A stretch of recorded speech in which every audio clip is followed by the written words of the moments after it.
Good morning, students. So this is the next topic, that is petty cash book. This is the last topic of the chapter books of original entry cash book. ठीक है, तो इस topic को हम लोग कर लेते हैं. ठीक है, तो देखिए पेटी कैश बुक का मतलब क्या होता है. नाम से ही पता लग रहा है, पेटी. पेटी मतलब छुटपुट, कैश बुक. ठीक है, तो कई बार क्या होता है, जब आप बिजनेस में होते हो या आप कोई भी कंपनी रन कर रहे हो, है ना, तो ऐसे जब भी आप कंपनी को रन कर रहे हो तो छोटी मोटी छुटपुट तो खर्चे होते ही हैं. फॉर एग्जांपल जैसे स्टाफ को एक तरीके से सैलरी पे स्टाफ को एक तरीके से चाय एक तरीके से हमने पिला दी, या फॉर एग्जांपल हमने कॉफी एक तरीके से कर दी. ठीक है, फॉर एग्जांपल पेन पेंसिल आपके खत्म हो गए हैं. ठीक है, तो वो आपने मंगवा लिया. ठीक है, फॉर एग्जाम्पल कोई मैनेजर कहीं से आया था या कोई क्लाइंट आने वाला था, उसके लिए आपने टैक्सी भेजी कंपनी की तरफ से, तो वो टैक्सी का फेयर आप उससे थोड़ी ना मांगोगे अपने क्लाइंट से, तो टैक्सी का फेयर हो गया. ठीक है, तो कोई भी मतलब स्टेशनरी से रिलेटेड कोई भी खर्चे हो गए, या फॉर एग्जाम्पल आपने कोई चीज खा ली कैंटीन से, तो कैंटीन के एक्सपेंसेस हो गए. तो इस कोई चीज आपने कुछ कुरियर करा दिया तो उसके खर्चे हो गए, या आपने कुछ पोस्ट के थ्रू भेज दिया तो पोस्टेज के खर्चे हो गए, या आपने किसी को वेजेस दे दी, या किसी को एक तरीके से इस तरीके से चीजें करी, मतलब ये सारी चीजें आ जाती हैं. तो नॉर्मली क्या होता है, जब आप बिजनेस को रन करते हो, है ना, तो क्या होता है कि थोड़े थोड़े खर्चे होते रहते हैं. चाय कॉफी का खर्चा एक तरीके से, है ना, पेन पेंसिल खत्म हो गए हैं, या फॉर एग्जाम्पल वो जो A4 साइज के, जो जैसे कंप्यूटर्स पे हम लोग काम करते हैं, है ना, तो हर बिजनेस को A4 साइज के पेपर चाहिए होते हैं, क्योंकि कोई भी चीज वो निकालते हैं तो वो पेपर पे निकालेंगे. तो फॉर एग्जाम्पल A4 साइज के पेपर चाहिए होते हैं. ठीक है, तो मतलब इस तरीके से छुटपुट खर्चे होते रहते हैं, जिनको आप एक्चुअल में तो रिकॉर्ड नहीं कर पाते हो मेन बुक्स में, है ना. तो इन मिसलेनियस या छुटपुट जो भी खर्चे होते हैं, ज्यादा नहीं होते, ये छोटी छोटी पेमेंट्स होती हैं. जैसे चाय सिर्फ 10 रुपए की तो आती है, पेन पेंसिल भी कितने रुपए के आ जाएंगे, है ना, 50-60 रुपए भाड़ा लग जाएगा किसी भी चीज का. कैंटीन से फॉर एग्जाम्पल 50 रुपीज का आपने बर्गर खा लिया, तो ये छुटपुट स्मॉल पेमेंट्स होती हैं. तो ये क्या होती है, स्मॉल अमाउंट की क्या होती हैं, पेमेंट्स होती हैं. लेकिन होती तो लार्ज नंबर में है ना, large number of small payments. ठीक है, छोटी छोटी पेमेंट्स होती हैं लेकिन लार्ज नंबर्स में होती हैं. ठीक है, अब इसके अंदर क्या होता है बेसिकली कि ऐसे ना, मतलब बार बार डेली 50 रुपए मांगना या 10 रुपए मांगना या 20 रुपए मांगना कैशियर से, ये भी कोई अच्छी बात लगती नहीं है कि रोज रोज क्या पैसे मांगने आ जाता है ना. तो ऐसे केस में क्या होता है कि जो मेन कैशियर होता है, ठीक है, कौन होता है, जो मेन कैशियर होता है ना, जो एक्चुअल में पूरा का पूरा पैसों का हिसाब को संभाल रहा है, तो वो क्या करता है, एक पेटी कैश वाले कैशियर को, यानी कि पेटी कैश को जो मेंटेन करेगा, तो उस कैशियर को ना, उस पर्सन को एक अमाउंट दे देगा हर महीने की. For example her month, for example वो 10,000 रुपीज देता है इसको. ठीक है, अब क्या होता है, जो मेन कैशियर होता है वो हर महीने इसको 10,000 देता है. अब इस 10,000 में से जितने भी खर्चे लग रहे हैं ना, वो उन सबको पे कर देगा. ठीक है, फॉर एग्जाम्पल जो भी आपका पेन पेंसिल आपने खरीदी, पेन खरीदा या पेंसिल खरीदी या स्टेशनरी खरीदा या कैंटीन के कोई भी खर्चे हैं, तो वो इस 10,000 से अपने आप बियर कर लेगा. ठीक है, अब क्या होता है, जब आपका मंथ एंडिंग आ जाता है, जैसे मंथ की स्टार्टिंग में दे देता है. ठीक है, तो मेन कैशियर क्या होता है कि मंथ के स्टार्टिंग में आपको 10,000 रुपीज इस पेटी कैश के कैशियर को दे देता है, छुटपुट खर्चों को संभालने के लिए, क्योंकि ये नहीं चाहता कि ये बार बार इसके पास 10-20 रुपए के लिए पहुंचे. तो मेन कैशियर इसको एक फिक्स्ड अमाउंट दे देता है कि ये मैं तेरे को दे रहा हूँ 10,000 रुपीज, अब तेरे को जो खर्चा करना है तो इस 10,000 में से ही कर.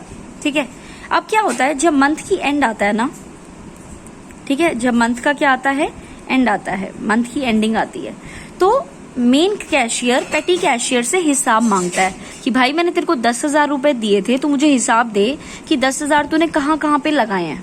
ठीक है, तो फॉर एग्जाम्पल सारे खर्चे वगैरह मिला करके, फॉर एग्जाम्पल इसने 7,000 रुपए खर्च कर दिए. ठीक है, तो पेटी cashier at the end main cashier को क्या रिपोर्ट देगा कि आपने मुझे 10,000 दिए थे, जिनमें से 7,000 इन चीजों पर खर्च हो गए, वो बता देगा कि इन चीजों पे खर्च हुए हैं. ठीक है, और अभी मेरे पास एक तरीके से 10 - 7 3,000 रुपीज बच गए. ठीक है, वो ये कहेगा।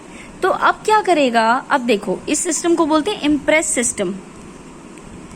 इम्प्रेस सिस्टम क्या होता है, जब मेन कैशियर पैटी कैश को मेंटेन करने के लिए जो कैशियर होता है, जब उसको स्टार्टिंग में ही एक अमाउंट पे कर देता है, तो ऐसे सिस्टम को इम्प्रेस सिस्टम बोलते हैं। और इस अमाउंट को हम लोग बोलते हैं इम्प्रेस्ड अमाउंट। क्या बोलते हैं, इम्प्रेस्ड अमाउंट बोलते हैं। क्लियर है, ठीक है। अब देखिए अब क्या होता है, फिर जैसे मंथ एंड में हिसाब मांगा तो 10,000 इसने दे दिए थे पेटी कैशियर को। अब यहाँ पे 7,000 रुपीज खर्च कर दिए, तो बैलेंस कितना आ गया, 3,000। अब क्या होगा, ये ध्यान रखना। अब क्या होगा, 3,000 तो इसके पास पहले से है ही, है ना। तो अब जो मेन कैशियर इसको हर महीने कितने दिया करता था, मेन कैशियर हर महीने इसको 10,000 देता था, लेकिन 10,000 में से 3,000 तो पहले से ही पड़े हुए हैं इसके पास। तो मेन कैशियर अब कितने रुपए देगा इसको, पेटी कैशियर को 7,000 रुपीज, क्योंकि 3,000 तो इसके पास पहले से ही पड़ा हुआ है पैसा, और 7,000 ये अब दे देगा, तो हो गए ना 10,000। ठीक है, आ गया सिस्टम, आ गया सिस्टम ये वाला समझ, ठीक है। तो सिंपल सी ये वाली बात है, ठीक है, सिंपल सा है। यहाँ पर बस थोड़ी सी चीज करनी है आपको कि यहाँ पे मेन कैशियर मंथ के स्टार्टिंग में ही कुछ एक अमाउंट देगा, किसको, पेटी कैशियर को, पेटी कैश बुक को मेंटेन करने के लिए जो पेटी कैशियर होता है उसको देगा, ठीक है। अब पेटी कैशियर क्या होगा, इस 10,000 में से कुछ अमाउंट तो खर्च कर देगा, क्योंकि उसने पैसे किस लिए लिए, खर्चा करने के लिए तो दिए हैं। खर्चा कौन सा, जो छोटे छोटे खर्चे होते हैं वो खर्च कर देगा। फॉर एग्जाम्पल इसने 7,000 रुपीज खर्च कर दिए, अब बैलेंस इसके पास कितना है, 3,000। अब हर महीने वो उसको 10,000 देता है, ठीक है, लेकिन 10,000 में से 3,000 तो ऑलरेडी बैलेंस है, तो बताओ अब कितने देगा, 7,000 देगा। तो 7 + 3 खर्चे के लिए हो गए 10,000, ठीक है। बस आपको इतना ध्यान रखना है, ठीक है। चलिए अब इसका देख लेते हैं फॉर्मेट। चलिए, फॉर्मेट ऑफ द पेटी कैश बुक। तो इसमें सबसे पहले इस तरीके से आप एक फॉर्मेट बनाएंगे, डेबिट साइड और क्रेडिट साइड। फिर यहाँ पे एक लाइन है, ये देखिए, ये आप मेंटेन करेंगे। डेबिट साइड पे जो भी अमाउंट आपको रिसीव हुआ है वो लिखेंगे, यानी कि 10,000 मिला है मेरे वाले एग्जाम्पल में, तो 10,000 लिख दिया। कैश बुक फोलियो, हर किसी में अपना अपना एक फोलियो बनता है, लेजर फोलियो, जर्नल फोलियो, है ना।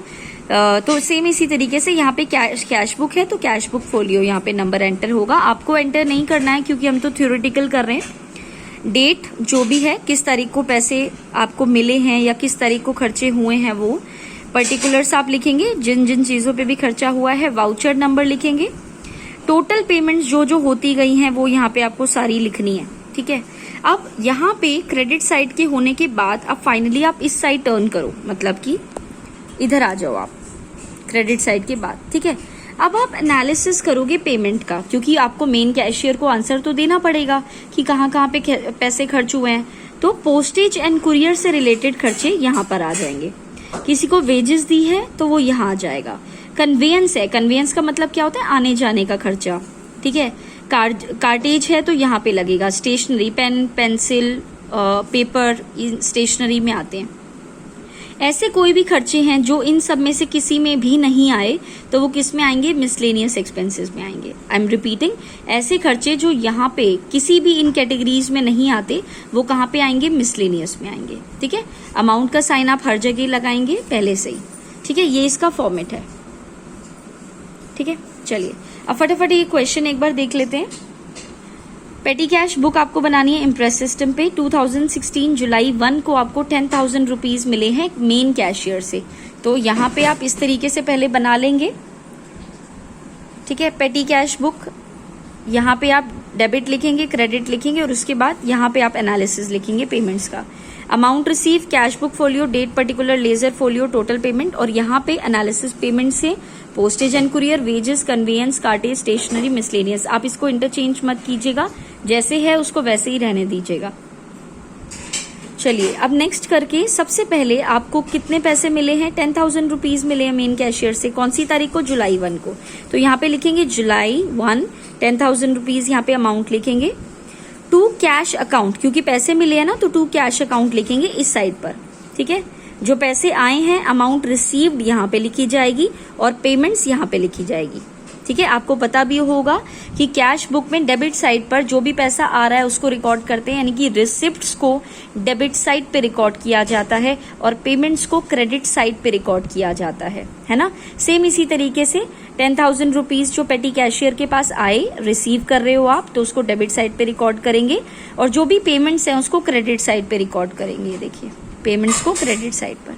ठीक है, चलिए अब आगे देख लेते हैं। आपने 3 जुलाई को स्टेशनरी परचेज करी, वेजेस पे करी 500, उसके बाद charity, soap, newspaper, taxi, cartage, postal expenses 12 तारीख को।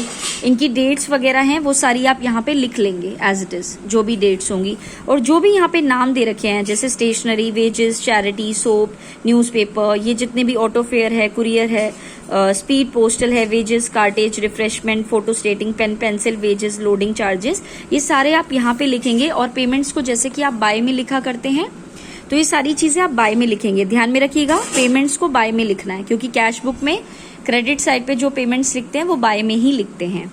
डेट्स डालेंगे जुलाई 3 वगैरह, मतलब जो भी डेट्स गिवन है यहाँ पे। Buy stationery, wages, charity, soap, newspaper, ये जितनी भी चीजें वहां पे गिवन थी वो आपको लिखनी है। स्टेशनरी 800 की थी, वेजेस, टोटल पेमेंट सारी आपको लिखनी है। स्टेशनरी 800, वेजेस, चैरिटी, जो भी चीज जितने की भी अमाउंट की थी वो आपको यहाँ पे सारी उतार लेनी है। ठीक है, अब आपको फाइनली कैटेगराइज करना है। ठीक है, अब जैसे स्टेशनरी है ये 800 की, तो स्टेशनरी कहाँ जाएगी? स्टेशनरी में जाएगी। ठीक है, 800 वाली अमाउंट स्टेशनरी में डालेंगे आप। उसके बाद यहाँ पे वेजेस है, तो वेजेस कहाँ जाएंगी? वेजेस वाले में। ये देखिए, यहाँ पे मैं पेन से मार्क कर देती हूँ फॉर योर इजीनेस। ठीक है, उसके बाद चैरिटी थी। ठीक है, तो चैरिटी कहाँ जाती है? पोस्टेज एंड ये कुरियर में तो जाएगी नहीं, वेजेस में जाएगी नहीं, कन्वेयंस, कार्टेज, स्टेशनरी में तो जाएगी नहीं, तो कहाँ जाएगी? जो चीज कहीं नहीं आती 300, यानी कि मिसलेनियस। सोप भी कहीं पे भी नहीं आएगा, तो सोप कहाँ पे जाएगा? मिसलेनियस। अब जैसे न्यूज़पेपर का कोई भी यहाँ पे कॉलम नहीं है ना, तो न्यूज़पेपर कहाँ जाएगा? मिसलेनियस। टैक्सी फेयर 800 है। अब मैंने क्या बोला था, आने जाने का किराया कहाँ पे जाएगा? कन्वेयंस में। कहते नहीं है कहीं आप जा रहे हो तो कहते नहीं कन्वेयंस के चार्जेस कितने लगे आपके, तो यानी कि आने जाने के चार्जेस, टैक्सी फेयर वगैरह मिला करके, तो वो कन्वेयंस में जाएंगे। कार्टेज का अलग से कॉलम बना ही हुआ है, तो कार्टेज का कार्टेज में ही जाएगा। Postal expenses, postage and courier में जाएंगे। ऑटो फेयर यानी कि ऑटो का किराया कहाँ जाएगा? कन्वेयंस में ही जाएगा। कुरियर सर्विस कुरियर में ही जाएगी, ये देखिए। स्पीड पोस्ट में ही जाएंगे। तो जो स्पीड पोस्ट के जो हैं, यानी कि पोस्टेज एंड कुरियर में जाएंगे। वेजेस में ही जाएंगी, वेजेस वाले में ही डालेंगे आप। कार्टेज को कार्टेज वाले में ही डालेंगे। ठीक है, रिफ्रेशमेंट कहीं पे भी नहीं आता, तो रिफ्रेशमेंट मिसलेनियस में जाएगा। फोटो कॉपी की कोई भी यहाँ पे एज सच जो है नहीं दे रखी फोटो कॉपी के लिए, तो यानी कि इधर जाएगी ये। पेन और पेंसिल स्टेशनरी में आते हैं, आपको पता भी होगा, कहते हैं ना पेन पेंसिल स्टेशनरी के शॉप से लेके आते हो आप लोग। वेजेस वाले कॉलम में जाएंगे। लोडिंग चार्जेस कार्टेज में जाएंगे, कोई भी चीज आप लोड कराते हो तो वो कार्टेज में जाता है। इस तरीके से आपको यहाँ पे पेमेंट लिखनी है सारी। और वो जो पेमेंट है, यानी कि स्टेशनरी या वेजेस या चैरिटी या सोप, अब इन पेमेंट में से कहाँ पे जाएगी वो आपको खुद से देखना पड़ेगा। ठीक है, ऐसी कोई भी चीज जो कि कहीं नहीं आ रही वो मिसलेनियस में आप लिखेंगे। ठीक है, अब फाइनली जब आप टोटल पेमेंट करेंगे 800 plus 500 plus 300 plus 200 plus 700 plus 8 plus 2 plus 6 plus 380 plus 70 plus 400 600 450, इन सबको आप जब प्लस करेंगे 150 तक, तो इन सबको प्लस करने के बाद अमाउंट कितनी बची हुई है? 8400। ठीक है, अब मेन कैशियर ने आपको पैसे दिए थे 10,000, यानी कि 10,000। हालांकि खर्चा हुआ है सिर्फ 8400, तो बताओ बाकी कितने बचे? तो 10,000 में से जब मैं 8400 माइनस कर दूंगी, आई रिपीट, 10,000 में से जब मैं सारे खर्चे 8400 के माइनस कर दूंगी, तो मेरे पास कितने का बैलेंस बचेगा? 1600 का बचेगा। कैसे बचेगा? 1600 का। आई एम रिपीटिंग, 10,000 आपको पैसे मिले थे, जिसमें से 8400 की पेमेंट्स हो चुकी हैं, और बैलेंस कितना बचा है आपके पास माइनस करने के बाद? 1600। ठीक है, तो यहाँ पे टोटल करेंगे तो यानी कि बैलेंस सीडी के बाद टोटल करते हैं ना डेबिट और क्रेडिट साइड, तो डेबिट साइड 10,000 यहाँ पे टोटल करेंगे, यहाँ पे क्रेडिट साइड को टोटल करेंगे तो 10,000 डबल टिक लगा देंगे यानी कि क्लोज हो गया। अब मंथ का जब नेक्स्ट मंथ आएगा यानी कि जुलाई के बाद अगला जो महीना होता है अगस्त का, यहाँ पे लिखेंगे 1 अगस्त, ठीक है, अगस्त लिखेंगे। अब यहाँ पे क्या लिखेंगे, हमेशा लिखते हैं ना जब उतारते हैं, जैसे बाय बैलेंस सीडी है तो नेक्स्ट उतरता है तो टू बैलेंस बीडी आता है ना। तो यहाँ पे क्या लिखेंगे, टू बैलेंस ब्रॉट डाउन। कितना बैलेंस था बच्चे आपके पास, 1600 तो आपके पास पहले ही थे। तो बताओ कैशियर अब कितने पैसे देगा। देखो हर महीने वो 10,000 देता है, ठीक है, 10,000 में से 1600 तो उसके पास पहले से ही है, 10,000 में से 1600 तो उसके पास पहले से ही है। तो बताओ कितना देगा, 8400 देगा। कैसे आया, 10,000 माइनस 1600 करेंगे तो 8400 आ जाएगा, ठीक है। तो टू बैलेंस बीडी करके इतना दे देंगे और टोटल मिला के, क्योंकि ये 10,000 होना चाहिए, तो टू कैश करके मेन कैशियर अगले महीने इसको 8400 देगा, क्योंकि 10,000 वो देता था लेकिन 1600 उसके पास पहले से ही थे, तो वो क्यों एक्स्ट्रा देगा जब वो हर महीने देता ही 10,000 है। तो 10,000 में से 1600 पहले से ही थे पेटी कैशियर के पास, 8400 जो बच गए वो मेन कैशियर पेटी कैशियर को दे देगा, ठीक है। आई होप ये क्लियर हो गया होगा, बहुत ही इजी सा टॉपिक है ये। स्टिल अगर कोई डाउट हो तो यू कैन आस्क।